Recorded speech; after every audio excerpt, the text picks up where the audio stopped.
Tuod jud ko guys anang kuan.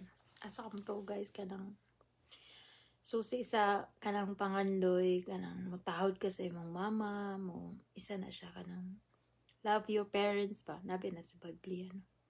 Kanang dili nimo sila mahayon nganong pobre mo nganong dili mo siya kuan ba kanang i-treat nimo imong parents as kanang precious sila kay precious man jud ang ginikanan kay isarap na sila.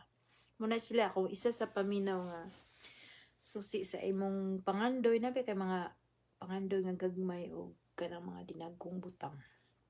So isa na sila murag kanang susi sa higugmaay mong ginikanan kana isa jud siya. Susi sa imong mga pangandoy nga ginagmay o ginagko. Na jud siya kung maingon.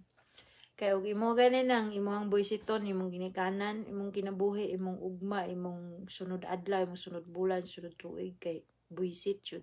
Like legit buisit jud. Like karma-karma mo na siya guys. How you treat people, how you treat your parents, it will come back to you. Muna siya guys, karma. Muna ang susi sa pangandoy sa ginagmay, ginagko, kanang higugma ay imong parents, yun, isa yun na. Muna, I love you mother, I love you father. Muna siya, dapat niya na yun, gugmao ng ginikanan. Ampingan na to sila. Kasi isa raman sila.